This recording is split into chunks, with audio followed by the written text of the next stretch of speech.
Assalamualaikum warahmatullahi wabarakatuh. Salam sejahtera buat kita semua.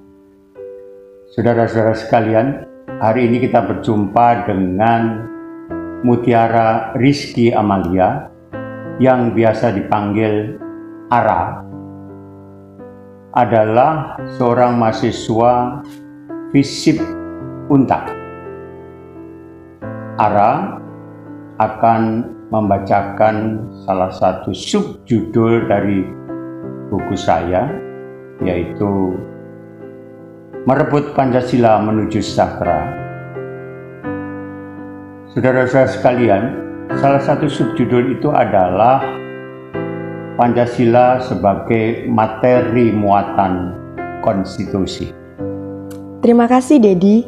Yang terhormat para pemirsa, sebelum saya membacakan salah satu subjudul buku karya Sutanto Supiyadi berjudul Merebut Pancasila Menuju Sejahtera, yakni Pancasila sebagai materi muatan konstitusi, perlu dijelaskan terlebih dahulu siapakah Dedi? Dedi, panggilan akrab Sutanto Supiyadi, sebagai seorang ahli hukum, ilmuwan, pendidik, dan budayawan telah menghasilkan 102 buku, baik dalam bidang hukum maupun buku-buku non-hukum. Semoga terus berkarya dan berkarya. Nah, para pemirsa yang berbahagia, kegiatan Dedi memang seabrek, banyak sekali.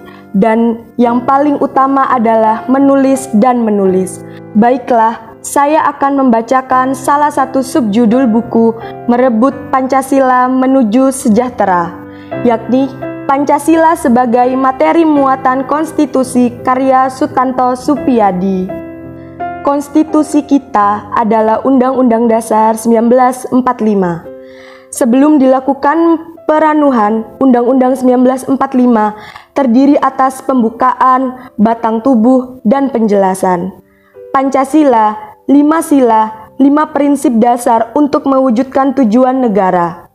Sebagai dasar filosofis bangsa Indonesia, Pancasila diatur dalam paragraf keempat pembukaan Undang-Undang Dasar 1945 yang menjelaskan 1. Ketuhanan yang Maha Esa, 2. Kemanusiaan yang adil dan beradab, 3. Persatuan Indonesia, 4. Kerakyatan yang dipimpin oleh hikmat kebijaksanaan dalam permusyawaratan perwakilan, 5. Keadilan sosial bagi seluruh rakyat Indonesia.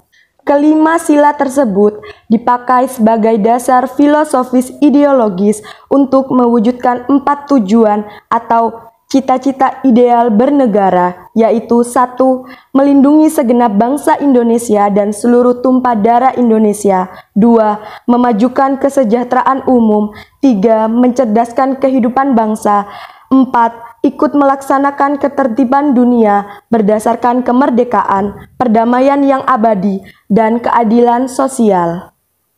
Agenda reformasi.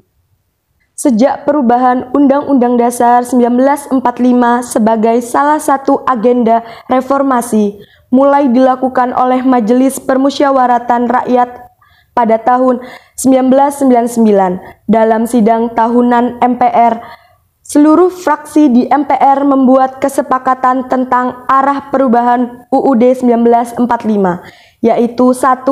Tidak mengubah pembukaan UUD 1945. 2. Tetap mempertahankan bentuk negara kesatuan Republik Indonesia.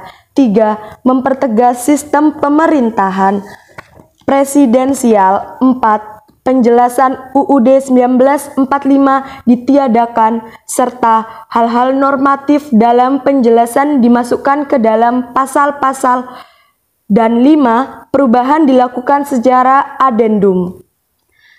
Dengan adanya perubahan UUD 1945, perubahan pertama 1999, kedua tahun 2000, ketiga tahun 2001, dan keempat tahun 2002, maka UUD 1945 hanya terdiri atas pembukaan dan pasal-pasal.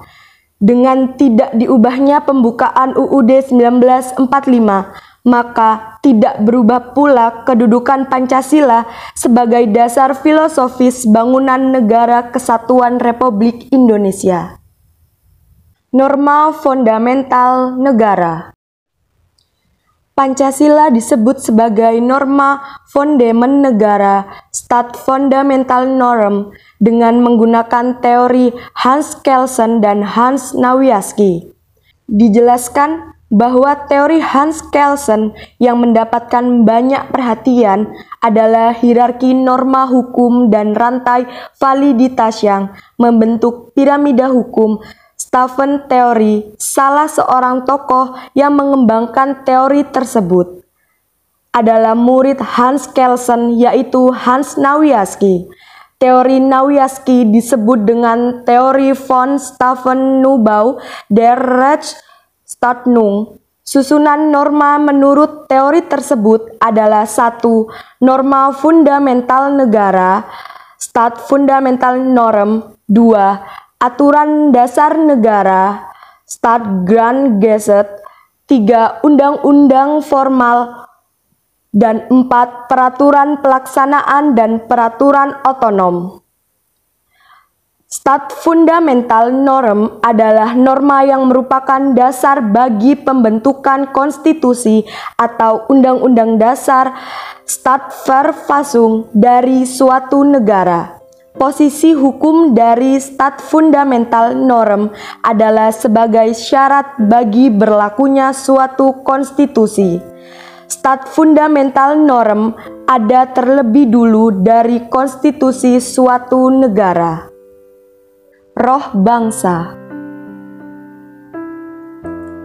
Dalam perjalanan waktu, bahwa apabila Pancasila tidak segera dikembalikan sebagai roh bangsa Indonesia, norma fundamental negara, stat fundamental norm, dikhawatirkan akan muncul ideologi alternatif yang akan dijadikan landasan perjuangan dan pembenaran bagi gerakan-gerakan radikal. Gerakan-gerakan radikal semacam itu tentu sangat berbahaya karena mengancam kebinekaan tunggal ikaan serta memutar kembali proses demokratisasi kepada situasi yang mendorong munculnya kekuatan yang otoritarian maupun memicu anarki sosial yang tidak berkesudahan.